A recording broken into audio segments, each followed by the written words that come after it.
I'm lovable. I am enough. I'm worthy of love. Because being lovable has nothing to do with the size of your thighs or your bank account. It has nothing to do with how old you are, how much you weigh. It's to do with, do you believe that you're enough? When you know you're enough, everyone else will know that you're enough too.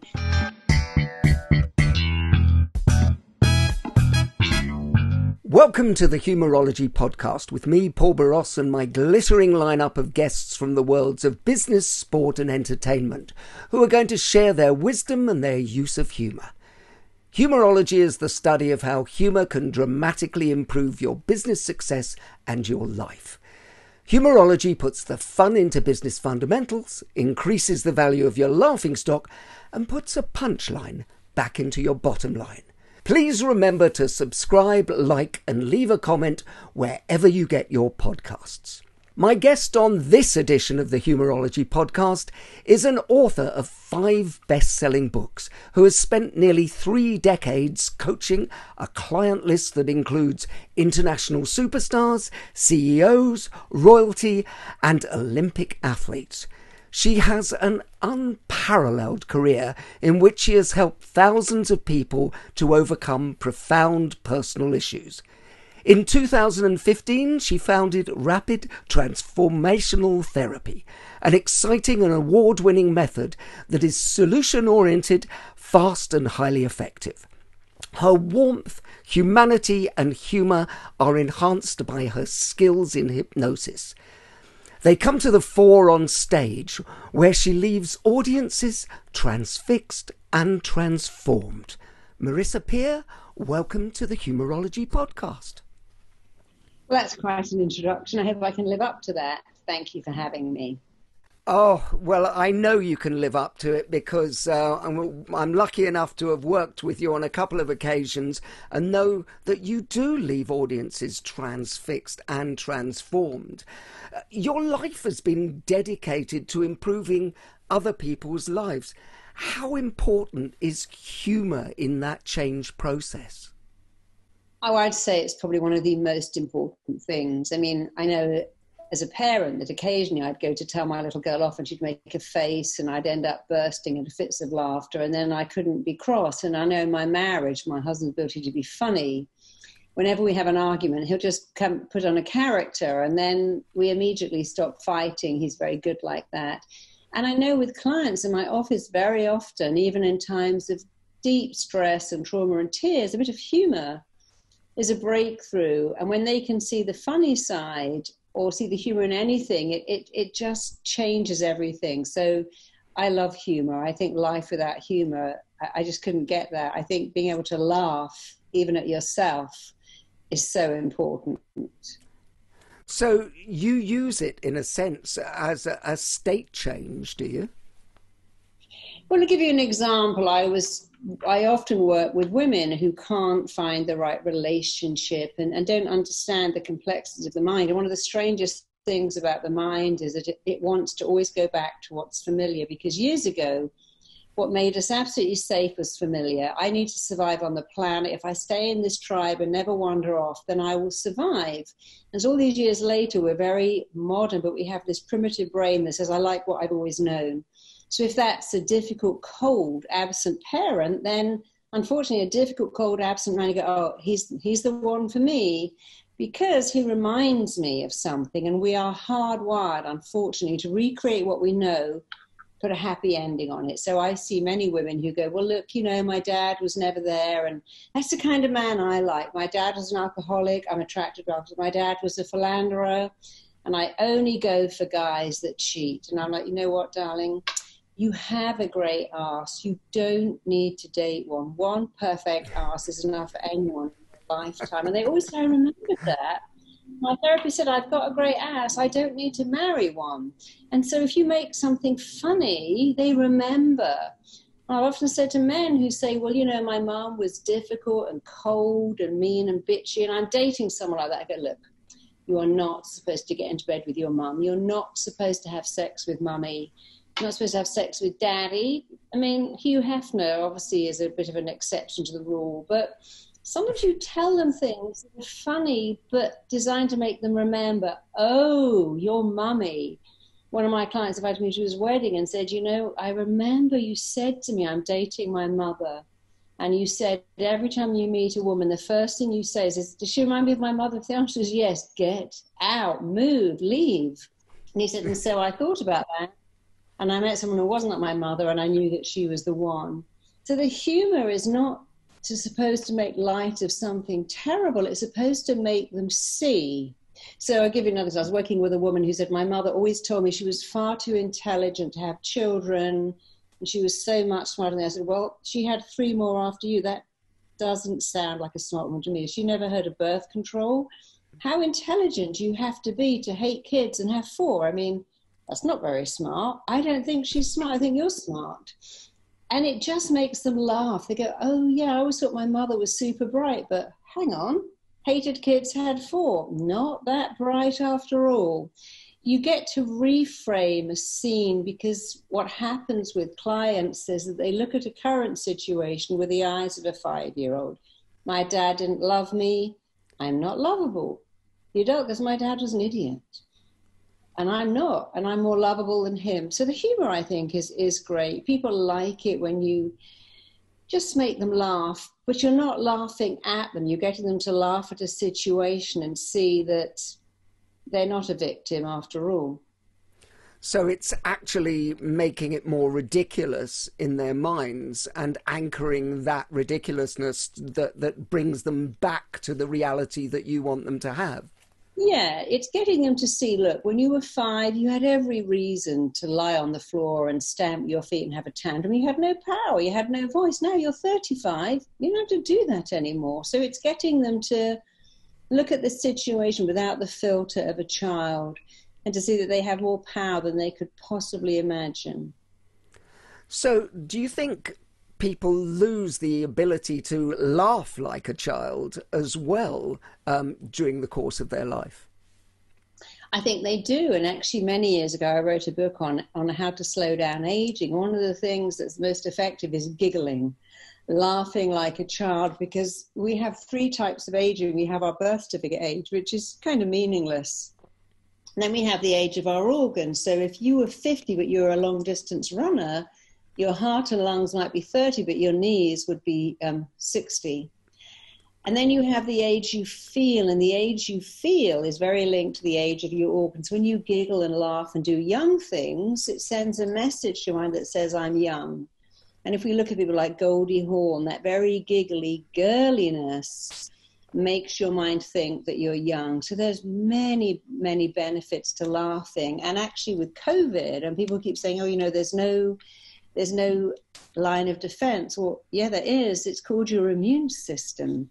And there are certain things that really boost your immune system. Orgasms massively boost your immune system. Deep rhythmic breathing, but also laughing. There's a great man called Norman Vincent Peale who wrote a book called Anatomy of an Illness. And he said that when he saw the bill for his staying in hospital, he checked out, went to a motel across the road, and just listened to comedy videos one after another, and the effect on his immunity was extraordinary. You probably heard of Patch Adams, the doctor who did something similar, but people don't realize the power of laughter to diffuse an argument, to make a marriage better, to boost your immune system, to make life much more fun. Well, I mean, I love your book, You Can Be Younger, because I think it's full of gems like that. And that whole thing about laugh yourself younger, which is a part of that book, I think is so relevant to it. And also, something that everyone can access. And it's actually what you do is you actually bring these things to the fore so that people can be reminded that's one simple solution to make yourself younger. Yeah, and many years ago I developed an allergy. Well, I'd already had a mild allergy to horses, but my daughter started riding, and even when I picked her up from the stables, I would sneeze when she got in the car. So I decided I had to inject myself every day to build up an immunity. And I noticed that if I injected myself and I was stressed or rushed, it would hurt and I would bruise. But if I made myself laugh by listening to something completely ridiculous beforehand or during putting a needle in my stomach, which is never great, if I laughed, it didn't hurt at all, and it didn't bruise. So that was such a great experiment. Wow, laughing also stops you feeling pain. It's incredible that when you're laughing, you can't feel pain, which is why I'm lucky I've got such a funny husband, because I had a time about 5 years ago, and I again had to have these injections in the stomach every day for a month. And he would do them for me in character. One day he'd be one of the Cray twins, the next day he'd be an Irish plumber, and the next day he'd be something. And he was so funny. The thing about these injections were they were not great, but they would sting for 20 minutes, and he would make me laugh so much that I never felt it. And so, you know, laughing is people don't realize the tremendous benefits you get from laughing. And plus it's very bonding. You know, people always say, oh, you know, someone who is funny, you know, I'm so lucky to have a very, very funny husband. I never get bored with him because he'd be any character he wants to be. But that's very good. And it's such a bonding thing, that laughing until you cry, laughing together is so, laughing until your eyes water. It's just the best feeling ever. It is. And you were talking about orgasms having that effect, but imagine having an orgasm while you're laughing. That's got to be double whammy, hasn't it, really? Every sense of the word. Absolutely. It's funny, when you were talking about that you were injecting and laughing while you were doing the injections, it suddenly reminded me that when my son was 8, he caught his finger in a door and had to be taken to the emergency room, to the hospital, to A&E. And we went in there, and they said, well, he needs a general anaesthetic because they had to pull off the fingernail and do all that. And I said, no, he doesn't, because then he'll be here all day and it's his bank holiday and he's got things to do. But as a psychologist, I just said, no, we can deal with that. And they said, well, you're taking all the responsibility. And all I did was make him laugh and actually change the locus of his attention. And they ripped the nail off without any anaesthetic. And they could not believe that he was just laughing through it. So your point is very, very well made. The power of laughter. Talking of which, what makes you laugh? I think ridiculous things make me laugh. I mean, of course, my husband makes me laugh more than anyone. I find children very funny. I love all the little funny faces they make and the fact that they say everything wrong. And I remember my daughter years ago, George Michael, was in our house. When he left, she said, Mummy, do you like him? I said, yes. She said, you do know he's a lesbian, don't you? Said, yes. She said, he's a homosexual. They can only have sex in their home. And I love that, because children are so literal that she'd read homosexual and thought that's someone who has sex in their home. That would make perfect sense to her. Oh. And so I love the ridiculousness. I mean, who are my favourite comedians? Probably Billy Connolly, because he could see the ridiculous in everything. I like Chris Rock. I like everything that's funny. But I don't have anything especially. There's nothing I would find not funny. But I do like that kind of, I love the English sense of humour, their ability to laugh at themselves and take the mickey out of themselves. I think it's great. Do you think that whole idea that groups in the UK take the mickey out of themselves keeps everybody much more on an even keel and doesn't allow people to get, in inverted commas, above their station? I don't know. I love Mickey O'Flanagan. I think he's great. And I love the fact that he's used comedy to elevate himself. But I don't think so. I don't think it's about keeping yourself in your station. I just think it's that as a race where we can be quite self-deprecating, and I like that. No, I meant it in a different way. I meant it in the thing that in groups that people all take the mickey out of each other so that they stay in groups and they don't it's a very, well, laughter is very bonding, you know. Of course, that's the whole point of laughter. It makes you bond with you. You think you don't like someone and then they make a joke. You're in a tense situation and somebody makes a joke. You're in a difficult situation and someone makes you laugh. And I do think laughing is very, very bonding. So tell me a funny story about something that's happened to you. Is there anything that comes to mind? I remember when I first became a speaker and I'd have to go on stage and I would always try to tell the audience a joke. And many, many years ago, I was giving a lecture to UCLA to a bunch of doctors, and I was a bit nervous, actually. I thought, wow, these people are like doctors, and who am I? I've just flown from England to talk to them. And this is when my book had come out about how to slow down aging.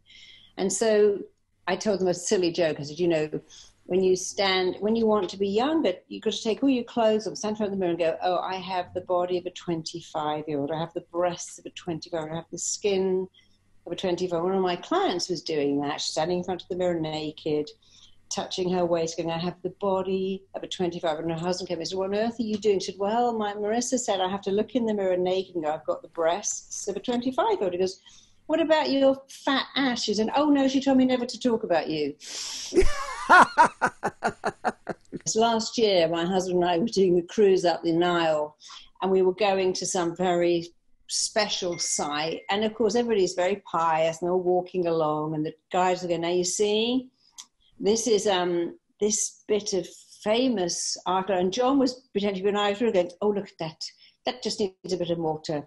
That's Paddy that did that. He's a terrible workman. But he got and he was doing it. I can't even do the accent. And they were going, no, this is a monument. He's going, oh no, it's just terrible work, typical of him. Never does a job properly.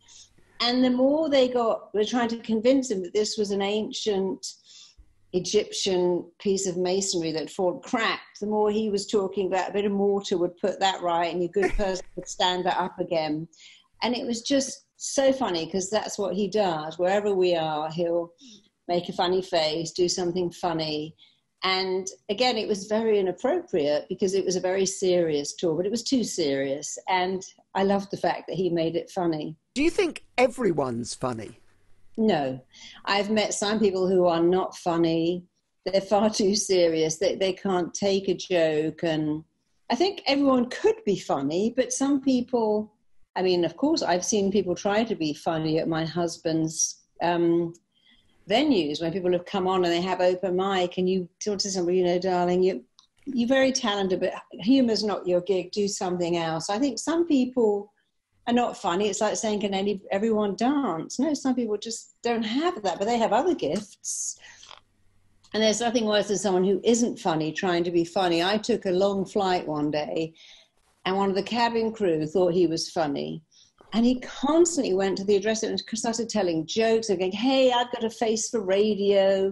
And it was so embarrassing because he wasn't. I want to say to him, darling, please stop now. I mean, we're trying to sleep. And he just was not funny. And he was trying so hard to be funny, which made him even less funny.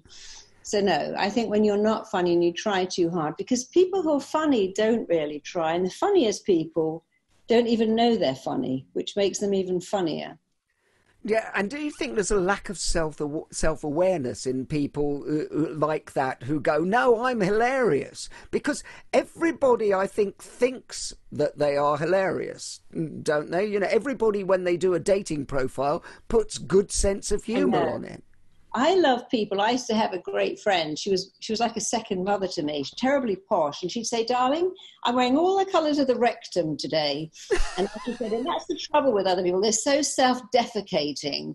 And she would get all these words wrong. She said, my husband is very self-defecating, And that just made her so funny. And the funny thing is, she was about 75. And she said, I've started to sign all my emails, WTF. Because I asked my nephew what that means. He said it means, well, that's fantastic.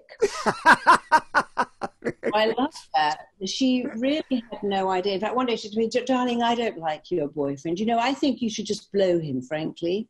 That's my advice to you. And my daughter said, I would just blow him. I hope you do. And, of course, she meant get rid of him, replace him. But I love the fact that she had no idea what she was saying. And she was terribly funny, but she had no idea how funny she was. But I think All the Colours of the Rectum was a classic. It's Mrs. Malaprop, isn't it? Yeah. They were wonderful and everything. What would the world be like without humour? I think it would be terrible. Occasionally, I've been in the House of Commons before, and you look at that and think, gosh, you really need a bit of humour in there. I remember going to the House of Commons with Tony Robbins once. He said, I feel like I've woken up the dead. And so there are times, one of my favourite films ever was Scent of a Woman, when Al Pacino was giving that talk in the school and the headmaster was so pious and he was so funny. And I loved that. So I think the world without humour would be like a very serious court hearing, and you want someone to stand up and be funny. Do you find yourself funny? Do you know, I wouldn't know, but people always tell me I'm funny. My class say, you're very funny and you tell great jokes. And I don't know if I do, but I suppose I'm a bit funny. I think it's good to be a little bit funny. I think even as a therapist, I would sometimes tell people a joke to make them relax or point out something that would make them relax. And I know when I'm teaching my classes, they love it when you tell them something faintly amusing. Because even in therapy, there's always something funny that you can talk about. Even in therapy, recently, this is how funny it is. I was doing one of my schools and they were training. One of the girls goes, she said, Marisa, can you come and help me? I've got a woman I'm working with who wants to get pregnant and I'm finding out why. And she said she's never had sex with her husband. I'm like, what? She said, no, they've never had sex. I went back and I said, what do you mean? She goes, well, I don't know if my husband's ever done it. And I said, but how can you not know? She said, well, I don't know. And so we were trying so hard to keep a straight face. We were like, wasn't there like a wet patch or something? I mean, wasn't there a clue? And my whole staff were trying so hard not to laugh at this woman who said she truly didn't know if her husband had had sex. And someone said, well, is he Japanese? And I'm like, no, you can't say that. That's now racist. But, I mean, she was very, very overweight, but nevertheless. And so that was the humour that, but then in there was obviously something going on. And we did unpick it all and sort it all out. But it was, sometimes people just say the oddest things in therapy. Again, they'll say, I want to have a baby and I'm going to have a baby, but, I don't have time to have sex. I'm going to go for IVF. I'm like, what do you mean you don't have time? Oh, I haven't got time. I'm like, but you're going to drive to Harley Street, go in a cab, that's an hour. Have a consultation, that's an hour. It takes 5 minutes to have sex. The average guy takes 4.5 minutes. And it doesn't make sense. You haven't got 4.5 minutes to have sex with me. You've got all that time to have IVF. And I've met a lot of women who say, yeah, we don't have time for sex. We're so busy. So we're having IVF. I'm like, look, it takes 4 minutes. Other women come in and say, I don't have time for sex and I've got so much going on. I've got the kids and the work and the dog. And I said, well, how long do you spend putting on facials? 20 minutes. I put on the cream and I tap it in. I'm like, you know what? It takes 4 minutes to have sex and it's the best thing you can do for your skin. An orgasm will give you way better skin than tapping in creams. You've got 16 layers of skin. It doesn't even work. So sometimes you have to even then have some humor. Have you got 4 minutes? Yes. Or people say, I'm waiting for motivation. I'm like, no, that's you can't wait to be motivated to have sex. Because guess what? When you have sex, you become motivated. I'm not really in the mood, but I've got 4 minutes. And you think, actually, I'm quite in the mood now. Motivation begins when you take action. It doesn't turn up and go, hey, here I am, motivation. I've just turned up to get you to go to the gym or have sex with your partner. You have to do it to get motivated. So but you can only say that with humor. You can't say to them in your office, listen, what's wrong with you? Why don't you just have sex? You have to talk about the average guy takes 4 minutes. I think you've got 4 minutes. And think about the benefits. It slows down aging. It makes natural killer cells that fight illness. It fights depression. You're more likely to get pregnant naturally. It gives you glowing skin. It's very bonding. It changes the chemistry in your brain. There's a lot of good reasons for doing something that takes 4 minutes. Or 4 minutes, you say? I could do it twice. Yeah, you could. But you have to have humour. Sometimes I say to my husband, hey, let's have sex. He goes, I'm busy. I'm like, come on, you got 4.5 minutes, because he knows about the 4.5 minutes. And he laughs. But, you you can't say those things. Seriously, you have to add an element of humor to help people realize that they're avoiding something that they don't have to avoid. I'm interested to follow that thread a little bit more. I love your quote that all our emotional problems come from believing that we're not enough. And I know you do the program that I Am Enough. What part of that is about believing that you are enough for someone on a humorous level as well? Well, you know, that my gran used to have a great saying, every pan has its lid. And I was going to see one of my cousins get married, and she was very fat and quite plain. And she married the skinniest guy. And my gran was saying, well, there you go. She's found her lid. And I think that's very true, that there's someone for everybody. And when you know that you're enough, then that's terribly important. In a relationship, we have this weird belief, I'm me and I'm incomplete, but I'm going to find someone to complete me.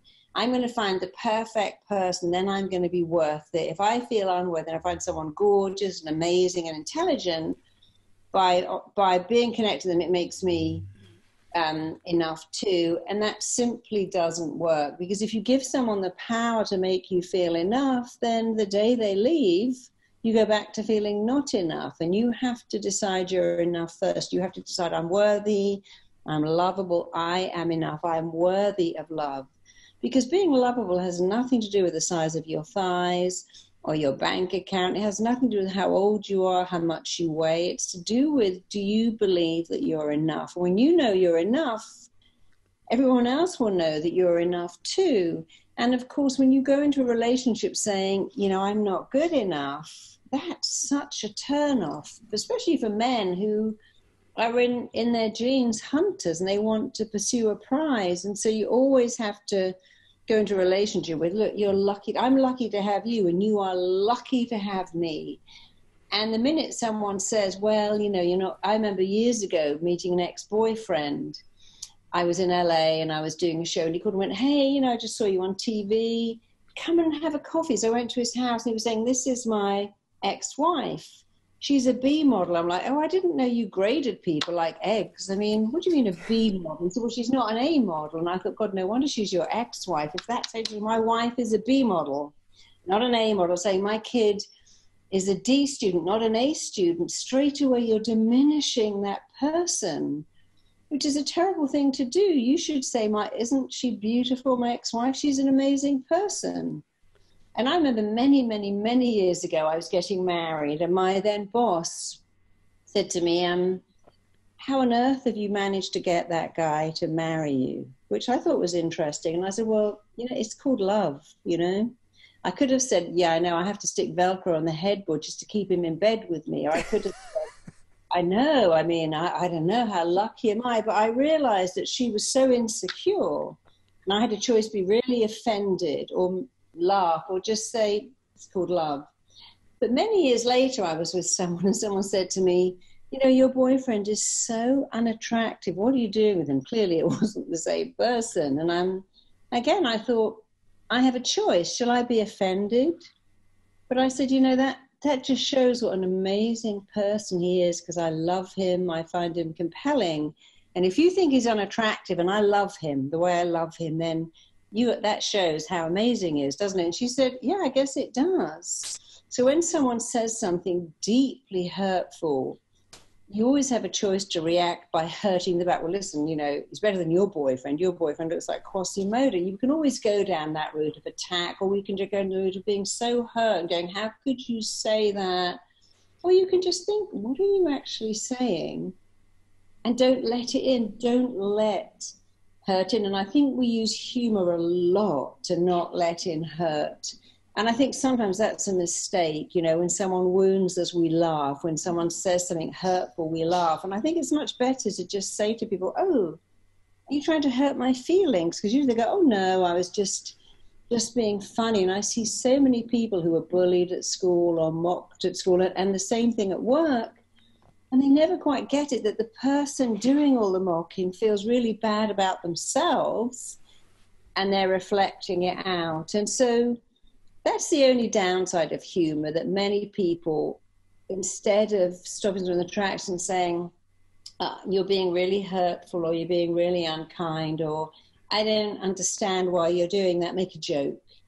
And then they go away and they think about it and wish they'd come back and set it. And then they have all these fancy arguments in their head, and they build up inside them. And that's another huge. So people say to me occasionally, I haven't cried for 30 years. Really?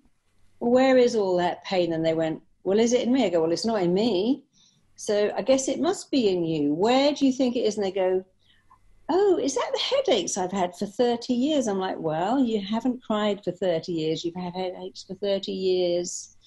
I think it probably is where the pain is residing. You haven't expressed pain or anger for 25 years, and you've had crippling stomach aches for 20. They go, I've got this angry rash. I've got this screaming headache. I've got this thumping migraine.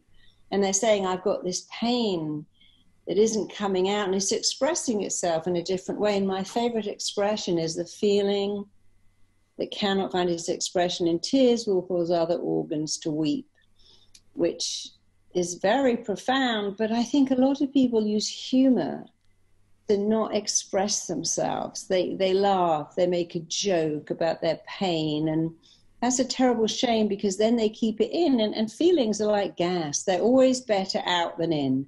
They cause a lot more pain when you keep them in than the slight discomfort, just like gas, of letting them out. So you're saying, and I agree with you, that humour can be a double-edged sword if you're doing the humour about yourself, the humour of complete self-deprecation, that can be destructive as well.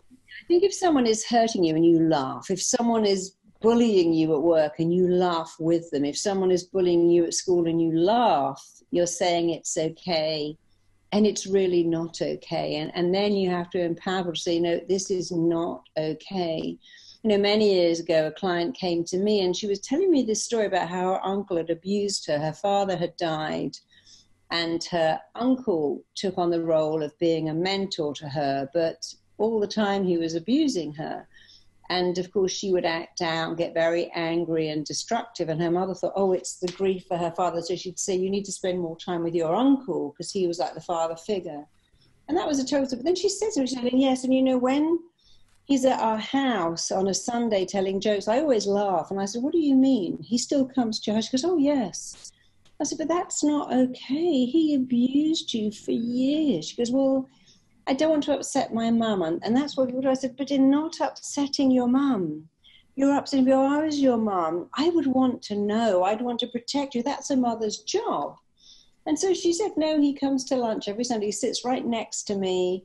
He still kind of squeezes his leg next to mine. He still tells these jokes. I'm like, well, this is good. What you're going to do is next time he comes to lunch, we're going to write a letter. We'll write it today. And it's going to say, if you ever come to my house again, I'm going to tell everyone what you did in front of them. And slip it in his pocket. He's sitting right next to you with his leg pressed onto yours. Put it in his pocket. He said, well, what about my mum? I said, no, what about you? He can work out how to tell your mum he can no longer come to the house when you're there. That doesn't matter. It only matters that you have the power to not be 5. And when you smile at his jokes and do that thin little laugh, you're saying, everything you did to me is okay. It's not okay. It is really not okay to be abused, to have lunch with an abuser and to laugh at his jokes. It's not okay. And you have to grow up now and say, enough. You will never come to my house ever again when I'm there. I really don't care how you explain that away, but you're not coming to my house when I'm there ever again. And she said, amazingly, never came to the house again.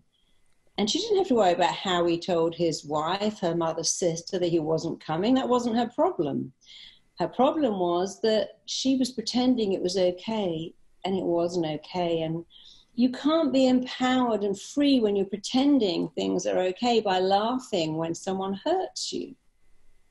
I think you're completely right. And it's actually, in this series, it's amazing that actually people are normally talking about the positive side of laughter, but there of course is a negative side if you're actually harming yourself or not addressing things as a result of it. So I think it's actually a really interesting point, and actually very fundamental to good laughter, as opposed to sort of something that is stopping you from making that leap. Yeah, I mean, if you imagine 50 years ago, if the black and white minstrels came on and you weren't white, you were supposed to laugh at that. And it's like, that's really not funny. And it's terribly inappropriate. So I think humour's wonderful, but I can see how it's been used really badly. But then I can also, I mean, my favourite film was, what was the Mel Brooks, not Blazing Saddles? What was the other one? The Producers. He said, I'm the only Jew that's made money out of Hitler.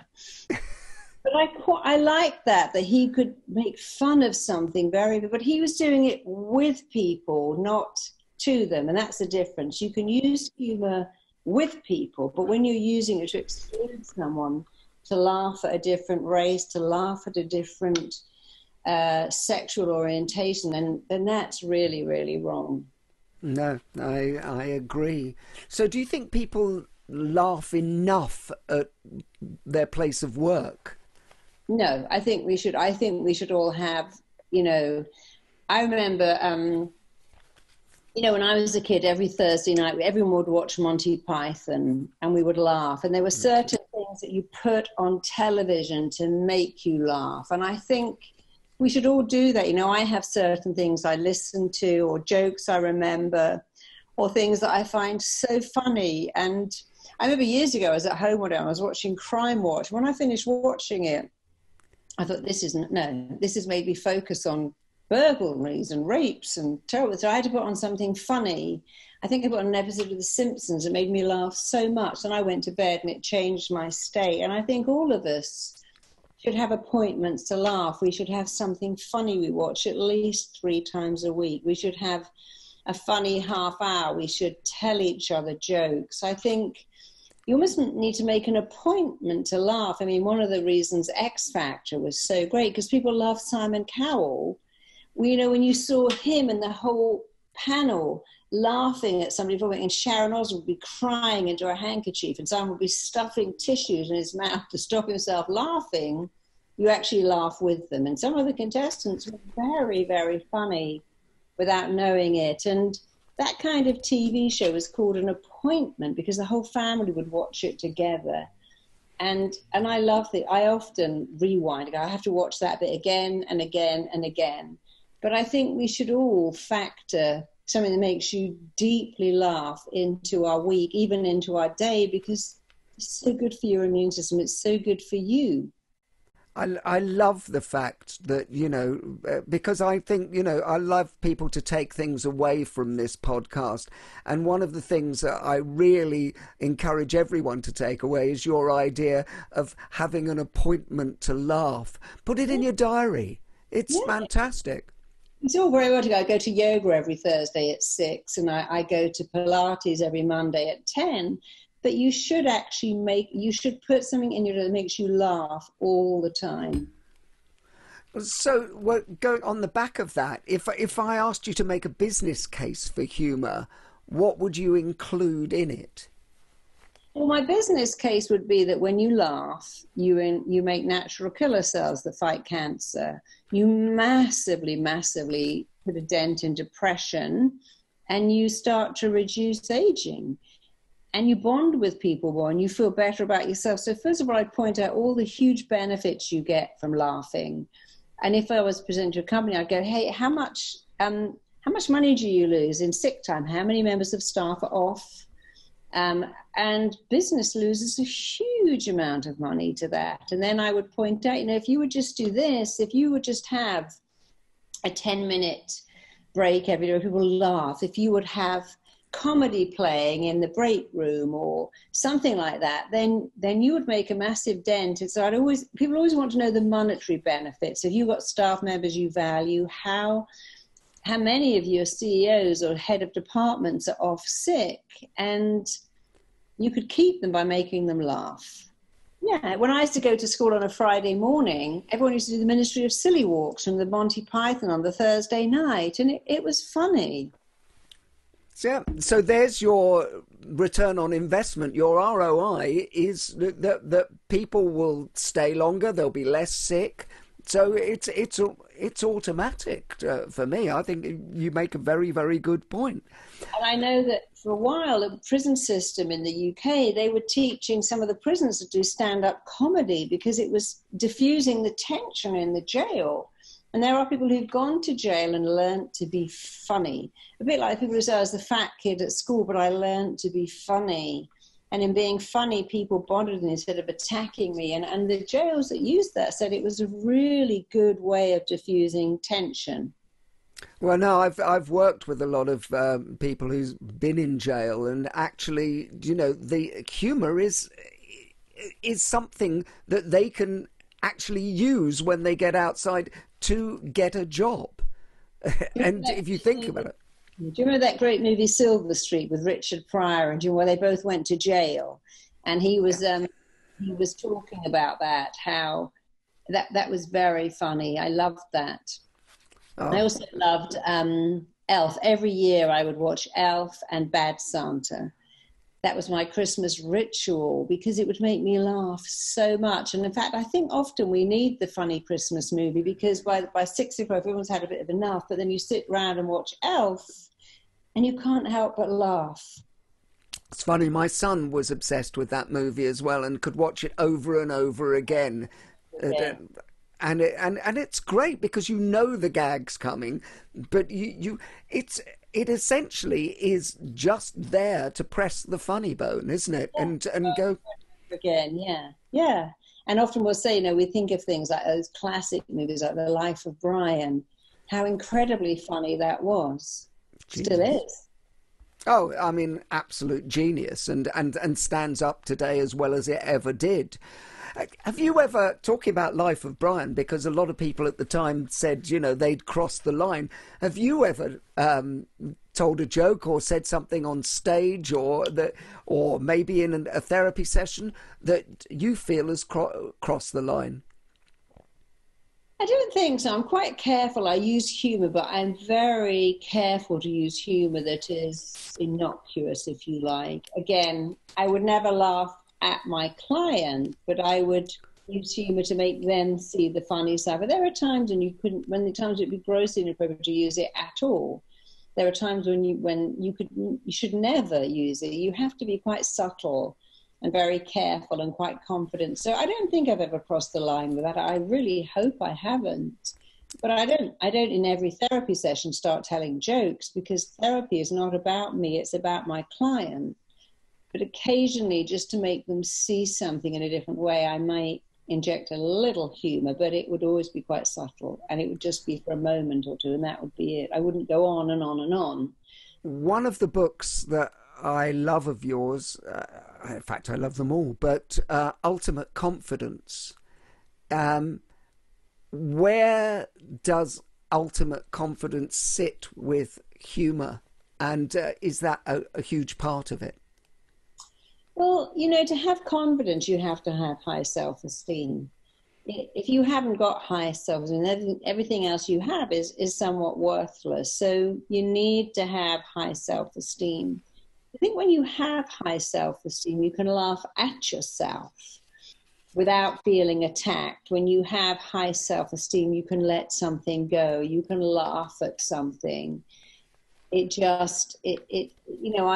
had a mother who was lovely, but a complete hypochondriac. And I just learned how to laugh at that without meaning to be mean. I remember years ago, I was going to my mother's house with my daughter. My mother had a pharmacy in every room. My little girl was saying, "Grandma, what are all these pills for?" And my mum said, "Well, that one is for my bad leg, and that's for my bad eye, and that's for my bad heart, and that's for my stomach." And she said, "But Grandma, how do they all know where to go?"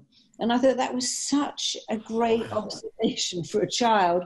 And even my mother had to laugh because that was so funny. And then later on, I said, Mummy, Grandma is a nymphomaniac, isn't she? And we're not nymphomaniacs. Because I always say to her, darling, Grandma is a hypochondriac. Because she said, Mummy, I need pills. I need a pill for lunch. Because my mum, if you went to dinner there, would get out antacids. On the way home, she'd give you travel sickness pills. And if you were going somewhere like skiing, she'd send you altitude sickness pills.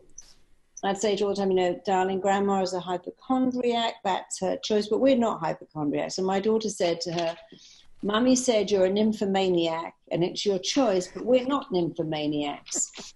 And it's that ability to say, no, I didn't say nymphomaniac. I said hypochondriac. My mother wasn't pleased with the correction either. But the self-esteem is that when my mother heard that, I didn't go, yeah, no, I never said that. I said, well, yeah, I did say that. I did tell Phaedra that you're a hypochondriac because I don't want her to believe she needs pills. My mum says, well, she's so hyperactive, you need to give her Ritalin. I'm like, no, she's not hyperactive. She's 5. That's called age-appropriate behavior. She's meant to climb trees and jump up and down because she's a kid. She doesn't just sit at the table for 3 hours while you talk about your aches and pains. So I think the confidence is to be able to say, yeah, I did say that. That was inappropriate. I did tell that joke. I'm sorry, I shouldn't have done it. Or when you're called out to say, yes, I did say that. I was trying to make someone understand a situation. So the confidence and the humor go together in that if you're confident, you can tell a joke, but it's not at someone else's expense. You wouldn't ever tell racist jokes or sexist jokes or the old jokes. But you'd still be able to be funny, but you wouldn't do it to someone. You do it to a group, so to speak. I mean, I always loved French and Saunders. I thought they were so funny, the way, because they laughed at themselves. Dawn French would laugh at her own body type. She never, she wasn't taking the mickey of someone else. It was her. And so you could never find her offensive as a comedian because she used her own position to make you laugh. Do you think it's important to be able to laugh at yourself at that level in order to have ultimate confidence? Absolutely. I think if you can't laugh at yourself, then that's a shame. I think you must be able to laugh at yourself. It's great to laugh at yourself. I think that's really important. Have you ever gotten yourself out of trouble by using humour? Yeah, very much so. When I first moved to Chicago, I remember I was driving along and clearly I was speeding and this policeman stopped me. And actually, I'd just been in the bank and I'd smashed a bottle of perfume all over these $100 bills. So I'd laid them all in my driving license because they were wet to dry out. And when this policeman stopped me, he said, you're speeding. I said, no, I didn't know I was speeding. He said, well, look at this sign. I said, oh, but I'm from England and that square... I thought that was the speed limit because that's what the speed, it wasn't true, but I said, that's what the speed limit. Okay. Anyway, give me your license. And he said, hey, lady, this is not downtown Chicago because I'd just given him like $500. And I said, oh, no, if I was giving you money, I wouldn't give you $500, I'd give you $50. Who would give you $500? I said, smell it, it's covered in Chanel No. 5. I smashed my perfume. And he actually laughed. And he gave me my license back. And but it was true. I would never have given him all that money. I would have given him $50 if I was stupid enough to try and bribe him. But I wasn't really trying to be funny. I was just saying, oh, no, but he found it very funny. I think he found the whole thing, the Englishness, funny. And the fact that, and then he couldn't believe that my license expired in like 2037. I said, oh, yeah, in England you have a license till you're 100. And then because I says, and in England, there's no speed limit. It's like the autobahns. There's no speed limit at all because I was on a roll then. I thought I could just tell him anything, he'd believe me. I said, yeah, we don't have a speed limit. We don't have a driving license to never run out. And he was so impressed. He went, wow, that's amazing. And then he handed my license back and he let me off. Oh. And very lucky. And weirdly enough, about a month later, he stopped me again. And he said, oh, you're that funny girl. And he said, but don't speed anymore in my precinct because the third time I'm going to have to give you a ticket. So after that, I was really much more careful. That's a brilliant story. In business, because I want to go back to business because a lot of our listeners work in business, and I know you work with CEOs all the time and leadership and do leadership talks. In business, is it survival of the fittest or survival of the funniest? I guess in business, it's survival of the fittest. I think it's great to be funny in business too. I think you should be funny in every area of life. I think funny in church, funny in hospital, funny in school. I think there isn't a place where you can't be funny. But I think in business, you can almost be too funny. And I think in the boardroom, when you're coming up with ideas, it's probably a good idea to put a lid on that. When you're presenting, if you're always using humour, you just won't be taken serious. I think there's a time and a place for it. If you're presenting an idea, pitching an idea, then I think it's a bit like, the whole thing in The Office with Ricky Gervais, that was all about that. He was always trying to be funny and no one else thought he was funny. So I think sometimes you have to rein that in and put on your professional hat and go to work and do your professional job. And yeah, you can find a place for being funny, but probably in the boardroom, I would say no. Well, we've come to that bit of the show which we call Quickfire Questions. And every time I say Quickfire Questions, it's like I've got a little jingle going. And one of our guests who was in Queen, is in Queen, Spike Edney, wrote me a jingle. So there will be a jingle here now because Spike wrote it live on air. So, quickfire questions. Marisa Peer, who is the funniest business person you've met? I'm going to say my husband, John Day, because he is screamingly funny all the time. That's true and very loyal as well. What book makes you laugh? What my book? That's so hard to answer. What book makes me laugh? I think comic books make me laugh. I used to love reading my daughters Beano and Dandy and Desperate Dan and Tom and Jerry. They would always make me laugh. So cartoon books and cartoons would always make me laugh. You've mentioned a couple of films already. Any other films that make you laugh? I love The Simpsons and I love American Dad. I love South Park. When it was first out, I thought Cartman, that was the funniest thing. Cartman and his and the poison ivy. What word makes you laugh? Probably fuck, actually, because it's such I love it. I live in America. I love it. What the fuck? I mean, that is such a what the fuck? People they go, what the fuck? What the fuck is going on? And it's just so funny. Now they just say the fuck. So my husband occasionally will go, what the fuck is that? Or look at that. And it's just so funny, just the way it's used. I mean, that is my favorite word because it's a minimizer, it's an insult, it's a compliment, it's whatever you want it to be. So I love that word. It's also a hard K, which you and John will understand that Ks are funny. The sound. And I used to love Father Ted. We used to always say feck all the time. Just the way he said that would make you laugh. It was not just the word, it's the pronunciation of the word.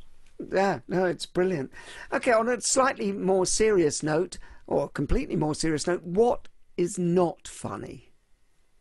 I think racism is not funny. I don't like it when people tell racist jokes. I think sexism is not funny. Although, I can laugh at some of those old sexist jokes, the kind of Dick Emery type of program. I thought he was very funny. I think racist, sexist, homophobic jokes have really had their day. Would you rather be considered funny or clever? Oh, I'm probably clever, actually, because I think if you're clever and smart, you can memorize some great jokes. But if you're just funny, I think if you're just funny all the time, you've probably got, because I work with a lot of comedians that are funny all the time and they're actually really unhappy. Robin Williams, I met him a few times. I met him at a particular event where he went on stage and took over from the warm-up act because he couldn't be in the audience and it wasn't funny. And I could see in him somebody who just couldn't be anything other than funny. I've had clients go to rehab and be asked to leave because they're constantly telling jokes all the time. They go, this is rehab. One of my friends today said, who do you think you are? This is not funny. You're in rehab now. Stop telling jokes. And eventually they kicked him out because he was always telling jokes. So if you're always funny in a serious situation, I think you're hiding something. So if I had to choose, I'd choose clever. Because you can change the world by being clever. If you're clever, you could do a lot to change the world, more than if you were funny. You could probably wipe out poverty if you were really clever. Final question. Desert island gag. You can only take one joke to a desert island. What is it? What's the benefit of taking Viagra and Valium simultaneously? I don't know. What's the benefit of taking Viagra and Valium simultaneously? Because when you can't get a fuck, you don't give a fuck. And it included your favourite word. It did. And it's a bit inappropriate, but it's easy to remember. It's brilliant. You are hard to forget, Marisa Peer. Thank you so much. You've been inspirational and you've made us laugh. Thank you so much. Thank you too. Thanks for having me. The Humourology Podcast was hosted by Paul Boross and produced by Simon Banks. Music by Steve Hayworth, creative direction by Les Hughes, and additional research by Helen Sykes. Please remember to subscribe, like, and leave a review wherever you get your podcasts. This has been a Big Sky production.